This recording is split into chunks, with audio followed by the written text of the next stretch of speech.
এটা কি বলেছেন আল্লাহ? ইন্না দীনা ইনদাল্লাহিল ইসলাম, আমার কাছে, আমার সৃষ্টিকর্তার কাছে এই মনোনীত দিন ইসলাম একমাত্র দিন। আপনার আলাদা নামকরণ করতে অথরিটি দিয়েছে কে? না, আপনি আলাদা চিহ্নিত হতে চেয়েছেন মানব জাতির কাছে। যে আলোর বিধিবিধানকে কুফরি করবে মোটামুটি তার সবকিছু শেষ, আর কিছু নাই। আপনারা ফালতু ওই ঢং নিয়ে চলেন না, ও কোনো লাভ হবে না, কোনো লাভ হবে না। হয় চলেন একেবারে আল্লাহমুখী হয়ে চলেন, আর না তো চলেন না। আর বাকিগুলো সব আল্লাহ শত্রু। যারা আল্লাহ দেখি ডাকছে, যদি সে নিজে আল্লাহর পথে না থাকে, সে আল্লাহ শত্রু। আমিও হতে পারি ওই ব্যক্তি, ওই ব্যক্তিদের প্রথম কাতারে আমিও হতে পারি, যদি আমি ওর ওপর না দাঁড়াই। আল্লাহ আমার বলা শক্তি দিয়েছে বলে কি আমি আর ওই লাইনই প্রথম? বিসমিল্লাহির রহমানির রহিম বললেন যে গোপন থাকে না তার জমিনে এবং আসমানে, কোনো কিছু তার দৃষ্টিতে গোপন থাকে না। তা সেই স্রষ্টার বিধান আমরা শুনছি, সেই স্রষ্টার বিধান আমরা পড়ছি। মানা তো দূরে যাক, মানে তো নিজ নিজ প্রবৃত্তির ইচ্ছা। আর লকব লাগিয়ে দেয় যে আমরা আল্লাহর বিধানের উপরে আছি। কেউ নেই, এক ইলার বিধান কেউ মানে না, বলতে পারবেন না আপনারা। হু আল্লাহ জি, তিনি এমন সত্তা, এরকম তোমাদের আকৃতি দেন, ফিল আর হামি মাতৃগর্ভে, কাইফা ইয়াশাউ যেভাবে ইচ্ছা দান করেন। একটু কল্পনা করেন তো, শব্দগুলি তো পড়ে গেলাম, যে আল্লাহ এমন একটা সত্তা, যে এমন একটা বিধানদাতা, তিনি মাতৃগর্ভে যেভাবে ইচ্ছা। দেখেন আমরা যে খজানে বসে আছি, আকৃতি আলাদা কিনা? কেউ প্রোগ্রাম করেছে? আচ্ছা, পৃথিবীর ওই রকম কোন সায়েন্টিস্ট বৈজ্ঞানিক আছে যে মাতৃগর্ভের আকৃতি পরিবর্তন করতে পারবে? সেটা কি ডিএনএ এর মধ্যে বিকৃত ঘটাতে পারবে? এটা আল্লাহ অথরিটি দিয়েছে যে তোমরা আল্লাহ সৃষ্টির বিকৃত ঘটিও না। তারা ডিএনএ পরিবর্তন করে বহু কিছু করছে, কিন্তু মূল নির্যাস তুমি পরিবর্তন করতে পারবে না। তুমি ডিএনএ ছাড়া কোনো কিছু সৃষ্টি করতে পারবে না। তুমি কি চষ্টা যে এইগুলো সাধারণ মানুষের আর কি বিবেক বুদ্ধিতে ঢুকে আসবে না। আজকে রঙিন চশমা পরে আছি আমরা সব, সায়েন্সের রঙিন চশমা প্রত্যেকের লাগানো আছে, এগুলো সহজে বুঝে আসবে না। কারণ তাদের এত এত জ্ঞান গরিমার কথাবার্তা আমরা ভিডিও ইউটিউব ফেসবুকে দেখছি, এখন সাধারণ মানুষের দেখছে বিশাল ব্যাপার স্যাপার, যে কি না জানি শিক্ষা অর্জন করেছে, কি হেদায়েত। দেখো হেদায়েত এদের থেকে শেখো, হেদায়েত এদের থেকে নাও। এরোপ্লেন আবিষ্কার করেছে, মিসাইল আবিষ্কার করেছে, হেদায়েত এদের থেকে নাও। সেই ব্যক্তি দেখেন চশমা লাগানো, পাওয়ার আলা, সেই সায়েন্টিস্টের। তখন আমি নিজে নিজে ভিতরে ভিতরে হাসি, যে নিজের চোখকে ঠিক রাখতে পারলো না, সে তৈরি করেছে পারমাণবিক বোমা। বুঝলো না কে কিভাবে হলো আর কি করে তা সম্ভব হলো। বড় ডক্টর বিশাল বিশাল ভাষণ দিচ্ছে, দেখেন চোখে পাওয়ার আলো চশমা। কি শিক্ষা ভাইজান, কি শিক্ষা যে নিজের চোখকে ঠিক রাখতে পারলো না? কি শিক্ষা অর্জন করলাম?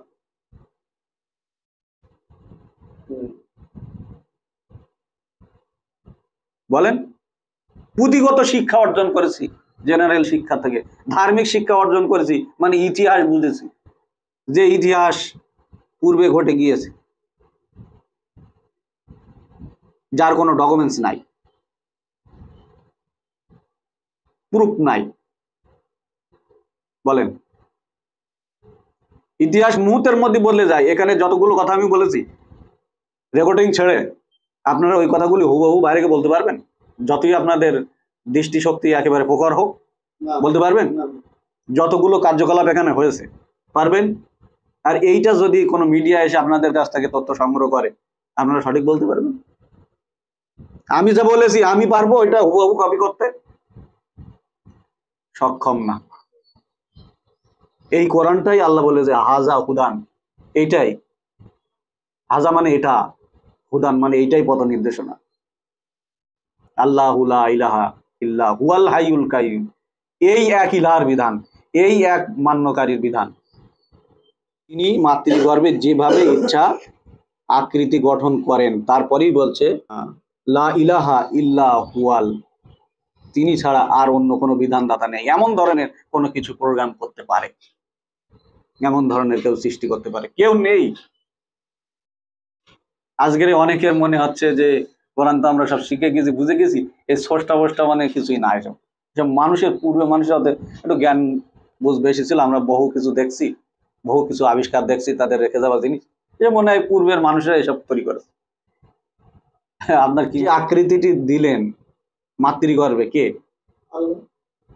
এটা মহাশক্তিমান এবং মহাবৈজ্ঞানিক দিয়েছেন, সেই আল্লাহ ভিতরে প্রবেশ করেন মহাবৈজ্ঞানিক তিনি।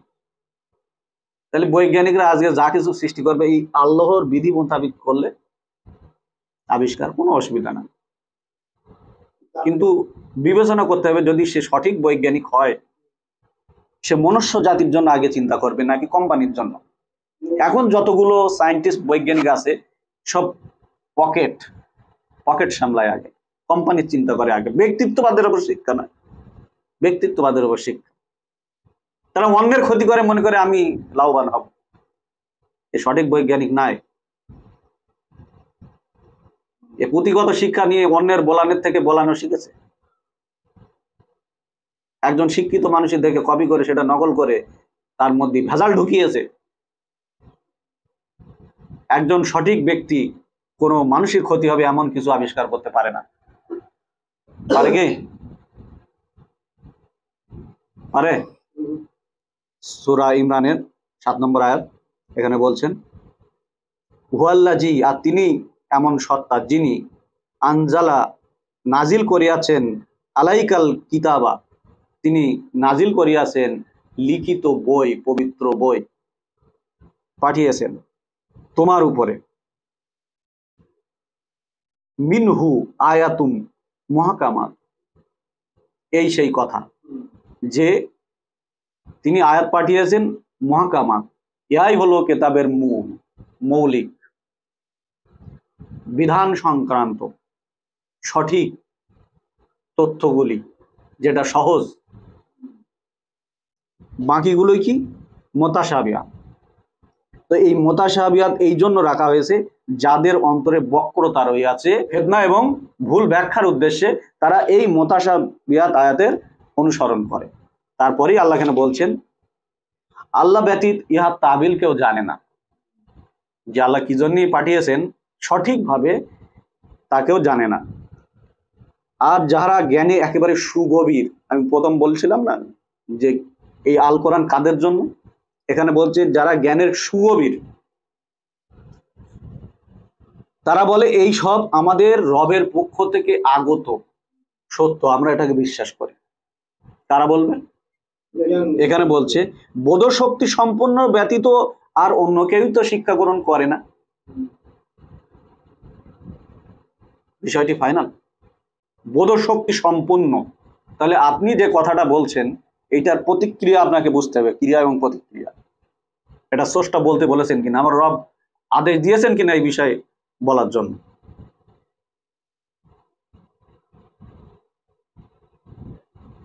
বোধশক্তি সম্পন্ন হতে হবে, অন্তর্দৃষ্টি সম্পন্ন হতে হবে। এগুলো আল্লাহর হেদায়েত ছাড়া হয় না। একেবারে আরবি গ্রামার জেনে বসে আছি আমি, এই বোধশক্তি সম্পন্ন হয়ে গেছে, নো।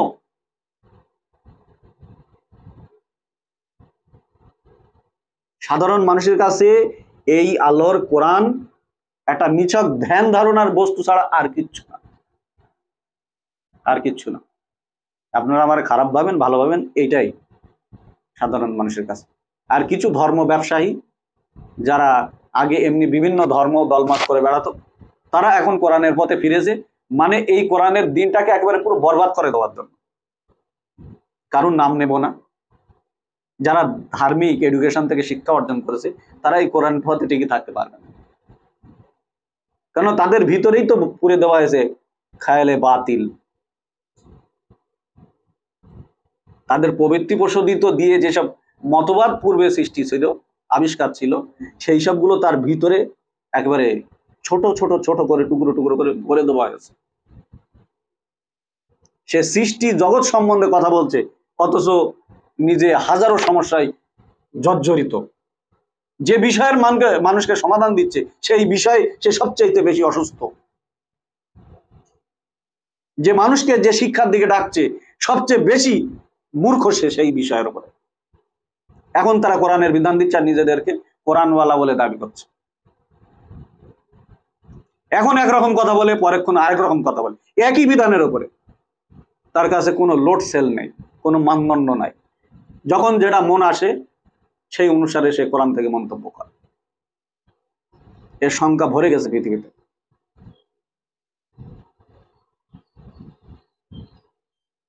এটা আমাদের পরীক্ষা, আমাদের রবের পক্ষ থেকে পরীক্ষা, যে এক দল আল্লাহর পথে চলবে আর অন্য দলগুলি চলবে কিন্তু হাতছাউনি দেবে। আমার কথা যদি বুঝে না আসে, প্রত্যেকটা ধরে ধরে বোঝাতে পারি, প্রত্যেকটা ধরে ধরে বলতে পারি। যে যে আজকের কোরআনের দাওয়াত দিচ্ছে, যারা গভীরে প্রবেশ করছে, গভীর তো কেউ প্রবেশ করে না, সব উপরে হাবুডুবু খাচ্ছে। যেসব বিষয়ে ফতোয়া মাসলা বিধিবিধান দিচ্ছে সেসব বিষয় সে সবচেয়ে বেশি সমস্যায় জর্জরিত। সেই একই বিধান নিয়ে আবার পরে এখন আবার অন্য মন্তব্য করবে। যে বিষয়ে একটা মন্তব্য দিয়েছেন আপনার সিদ্ধান্ত, মনে করেন আপনি ওটা মানতে শুরু করেন, আবার দেখাচ্ছে 6 মাস পরে কি 1 মাস পরে আবার ওই বিধানের আবার আরেকটা দিক তৈরি করবে, তৈরি করে আপনাকে ফিতনার মধ্যে ঢুকিয়ে দেবে। তাহলে পেলেন এখানে সে মুতাশাবিহাত আয়াতের অনুসরণ করছে কি ফিতনা এবং ভুল ব্যাখ্যার উদ্দেশ্যে এরা এইসব আয়াতের অনুসরণ করে। আর এই বোধশক্তি সম্পন্নরা কি গেড়ে বসে থাকে বিশ্বাস আল্লাহ একটা বুঝেছি, আল্লাহ একটা বুঝিয়েছেন, একটা পালন করবো, আপনি জান্নাতে যাবেন।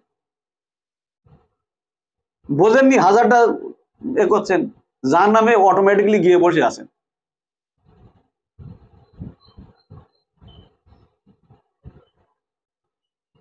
এখানে 2টি আয়াত আমাদের আল্লাহ দিলেন আমাদের নিবেদন রাখার জন্য আমাদের প্রভুর সঙ্গে। 3-8 রব্বানা, হে আমাদের রব, লা তুজি কুলুবানা, আমাদের অন্তরকে বাঁকা করে দিও না, বাদা ইজ হাদাইতানা, যখন আপনি আমাদেরকে হেদায়েত বা পথ নির্দেশনা দিয়েছেন। এটা এই বোধশক্তি সম্পন্ন ব্যক্তি হয়েছে, তার থেকেও ছিটকে যেতে পারে যদি সে এই শিকড় না ধরে থাকে, আল্লাহ রজ্জু না ধরে থাকে, এই বিধিবিধানের উপরে না থাকে, ছিটকে যাবে। যেমন আল্লাহ হেদায়েত দেন আবার তাকে পথভ্রষ্টও করে। কারণটা কি? আল্লাহ বলে দিয়েছেন, আমি পথ পরীক্ষারী গণ ব্যতীত আর কাউকে বিভ্রান্ত করি না। অর্থাৎ আমি এখন বিধিবিধান মানছি, যখন দুনিয়ার বিভিন্ন ধরনের স্বার্থ আসলো, দেখা যাচ্ছে আমি আস্তে আস্তে আস্তে আস্তে গাফিল হয়ে পড়েছি আল্লাহ বিধিবিধানের উপর। এরকম সংখ্যা পৃথিবীতে অধিকাংশ। প্রথম যারা আসে অধিকাংশই তাদের অন্তর ঠিকই থাকে যে আল্লাহর পথে চলবো, আল্লাহর পথে জীবন দেবো। তারপর যখন দেখে রাস্তাটা অনেক লম্বা রাস্তা, তখন আস্তে আস্তে আস্তে আস্তে সাইড হয়ে যায়। আর কিছু মানুষ তো ওই যে আপনারা দেখেন সালাতে আসে অমনোযোগী হয়ে থাকে, এই সালাত সেই সালাত না। অর্থাৎ আল্লাহর বিধিবিধান পালন করছেন অমনোযোগীর সাথে, এই সালাতেও কোনো লাভ হবে না, ধ্বংস বলা হয়েছে ওইসব সালাতিতে। যারা আল্লাহর বিধিবিধান পালন করতে আসে কিন্তু ভিতরে থাকে অমনোযোগী দিয়েছে, তাদেরকে আল্লাহ এখানে কয়েকটি বিষয় শিক্ষা দিচ্ছেন যে আল্লাহর সঙ্গে ব্যক্তিত্বের একটা নিবেদন রাখবে। তার আমরা বলবো কি আল্লাহর কাছে? আল্লাহ কথা শিখাচ্ছেন যে রব্বানা, হে আমাদের রব, লা তুজি কুলুবানা, আমাদের অন্তরকে বাঁকা করে দিও না, আমাদের কলব সমূহকে বাঁকা করে দিও না, বাদা ইজ হাদাইতানা, যখন আপনি আমাদেরকে হেদায়েত দিয়েছেন, ওয়াহাবলানা, আর আমাদেরকে দান করুন, মিল্লাদুনকা, আপনার পক্ষ থেকে, রহমাতান, দয়া অনুগ্রহ, ইন্নাকা আন্তাল ওয়াহাব, নিশ্চয়ই আপনি মহাদাতা। এটা আমাদের রব আমাদেরকে শিক্ষা দিচ্ছেন যে এই প্রার্থনাটা আমরা করব। আর একটা ব্যক্তি তার প্রভুর সঙ্গে কিভাবে কথা বলবে সেইটা আল্লাহ কেন শিক্ষা দিচ্ছেন। সেই যারা বিষয়টিকে অস্বীকার করেছে, কুফরি করেছে, মানে কি বিষয়টি জানার পরে অগ্রাহ্য করেছে, এই পথে হাঁটিনি, এই এক ইলাহার পথে হাঁটিনি, বিষয়টিকে যারা অস্বীকার করেছে, আল্লাহ বলছে তাদের ধন ঐশ্বর্য, তাদের যে আমল দুনিয়ায় যা আল্লাহর জন্য তারা করেছে, এগুলি তাদের কাজে আসবে না। আর তাদের ওই ওয়ালাদাহুম, তাদের সন্তান সন্ততি মানে ছেলে মেয়ে, এরাও আল্লাহ থেকে বাঁচাতে কোনো কাজে আসবে না। আর ইহারাই হবে জাহান্নামের ইন্ধন। একটু ভাবেন তো, এই যে সন্তান সন্ততি জাহান্নামে ইন্ধন হবে মানে কি? আজকে যাদের সন্তান সন্ততি আছে, দুনিয়ায় যে অবাধ্য বিচারণ, সেটা কি সন্তান সন্ততির জন্য না? অন্যায় কাজ করা, বাড়াবাড়ি করা, এর মাল ওর মধ্যে ঢুকানো, এটা কি সন্তান সন্ততির জন্য না, তাদের সন্তুষ্টির জন্য না? হাজার হাজার মানুষ আমরা দেখেছি যে নিজের স্ত্রীকে খুশি করার জন্য কত মানুষের সঙ্গে হাজারো মিথ্যা কথা বলছে, নিজেদের সন্তানদের ভালো স্কুলে পড়ানোর জন্য। আসলে ভালো কি আমি বুঝিনি ওই জায়গায়, যে ভালো স্কুলে পড়ানোর জন্য অন্যদের থেকে ঘুষ নেয়, যে আমার আমার সন্তানকে ভালো স্কুলে পড়াতে হবে। এই কোন ধরনের ভালো আমার আজ পর্যন্ত বুঝে আসেনি, যে আমি একটা ঘর ধ্বংস করলাম, 20টা ঘর ধ্বংস করলাম, আর আমার ছেলে ভালো স্কুলে পড়বে। এই ভালো কি বুঝিয়েছে? এটা জেনারেল এডুকেশন তার সোর্স বুঝিয়েছে যে এই ভালো মানে তোমার ছেলে বেশি পয়সা ইনকাম করবে, সমাজে ভালো পজিশন পাবে। এখানে কলমের চোট্টর না, তার বুঝ তাকে যেটা বুঝ দেয় সেইটা আমি বলছি, সাইকোলজি। সে ওই ভালোটা বুঝেছে যে সে ভালো পজিশনে যাবে, বেশি অর্থ ইনকাম করবে, ঠিক আছে? ও ওই ভালো বুঝেছে, ওই জন্য অন্যের ক্ষতি করে এসছে। এই ভালো আমি আজ পর্যন্ত বুঝলাম না, এই ভালো কি করে সে বুঝলো যে অন্যের ক্ষতি করে সে নিজেকে উপকার করবে?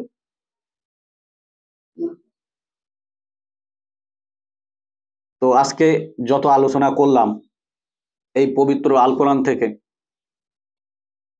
আমি আশা করি আপনারা আরো কেতাবের গভীরে প্রবেশ করার চেষ্টা করবেন, আর ইহার বিধিবিধানগুলি দেখে দেখে নিজ জীবনে আগে বাস্তবায়ন করি। একটা বুঝি, একটাই পালন করি, আর তার থেকে কি উপকার বা কল্যাণ পেয়েছি সেটা অন্যের সঙ্গে বলি, আদার্স অন্যের সঙ্গে বলার প্রয়োজন নাই। একে অপরকে থরো করে শব্দ ছুঁড়ে মারার মতো মনে হয়, শব্দ একে অপরকে ছুঁড়ে মারার মতো মনে হয়। আমাকে কেউ শুনিয়েছে, আমি শুনিয়ে দিয়েছি। যেরকম আমরা একদিন করে আসছিলাম এই আল্লাহর বিধান, আল্লাহকে পড়ে পড়ে শুনিয়েছি অবুঝের মতো। তো আজকে আপনাদের চোখ খুলছে তো,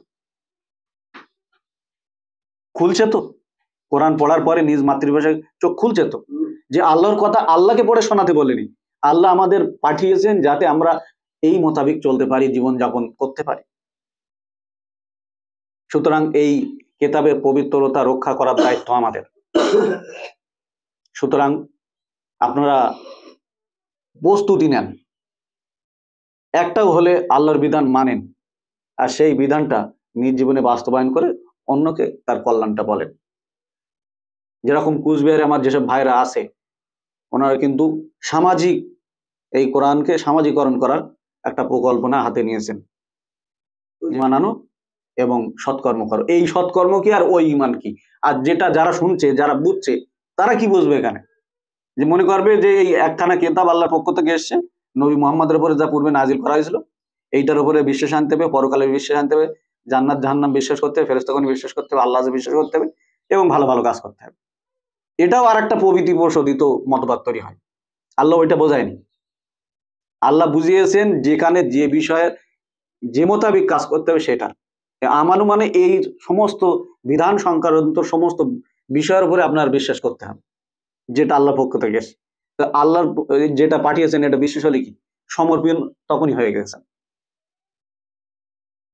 যদি এটা আপনার অন্তঃকরণ থেকে বিশ্বাস হয়, তাহলে আপনি সেই সময় আপনি সমর্পণ হয়ে গেছেন। আপনার অন্তর ওখানে ঝুঁকে পড়েছে যে আল্লাহ থেকে ছাড়া এটা কারোর পক্ষ থেকে আসতে পারে না। ও আমিলু সলিহাত মানে কি? এই বিধি মোতাবিক কাজ করা, এই বিধি মোতাবিক সৎ কাজ করা। নিজে যেটা বুঝেছি ওই কারুর এক ঝুড়ি বেগুন তুলে সাহায্য করেছি, এটা আমলে সলের মধ্যে পড়ে না। ওটা তাকে খুশি করার জন্য, ও আল্লাহকে খুশি করার জন্য না। আজ মানুষ যে দলমত ভাগ করে নিয়েছে, আলাদা আলাদা সংগঠন তৈরি করে নিয়ে সবাই আমলে সলেহাত করছে, আমল করছে, বিভিন্ন ধরনের আমল করাচ্ছে, কিন্তু এই আল্লাহ মোতাবিক না, এক ইলাহার মোতাবিক না। ইলাহ থেকে বিচ্ছিন্ন হয় কখন? যখন এর থেকে বেরিয়ে গেছেন আপনি। আমাদের ভাবনার গোড়াটা ঠিক নাই, ওইটা ঠিক করতে হবে। কোরআন মোতাবিক শিক্ষা ব্যবস্থা না হওয়া পর্যন্ত এটা কখনোই সম্ভব না। ওই গোলক ধাঁধায় ঘুরতে থাকতে হবে, আর নিজেকে নিজেই অবুঝের মতন বুঝ দিতে থাকতে হবে যে মনে হয় ঠিক পথে আছে, যা হোক একদিন হবে। সেই কথাটাও কিন্তু কিন্তু কথা, তার অন্তরের ভেতরে ঢুকে আমি বলছি, সেটাও কিন্তু কিন্তু কথা এবং সম্ভাবনা, সম্ভাবনাটা নিশ্চিত না। আমি নিশ্চিত যে এই বিধান মোতাবেক যারা চলবে তারা সব জান্নাতে যাবে। আর ইমান যেটা বলেছেন এই বিধানের উপরে, যে বিধান আমাদের পালন করতে বলেছেন, যখন যেটা আসবে আপনার জীবনে সেটা পালন করার নাম হলো ইমান। তখন সমর্পণ হচ্ছেন, আল্লাহ পরীক্ষা নিচ্ছে। তো এখন আমাদের 1 বছর যাবত খুব কঠিন পরীক্ষা নিচ্ছে, তো এই প্রতি যদি আমরা সমর্পণ না থাকি ছিটকে বেরিয়ে যাবো। তাহলে নিজেকে দেখতে হবে, অন্যকে না। তো আশা করি আপনার বিষয়গুলি উপলব্ধি করার চেষ্টা করবেন। আপনাদের প্রতি আল্লাহর শান্তি বর্ষিত হোক, এই বলে আমি আজকে আমাদের আলোচনা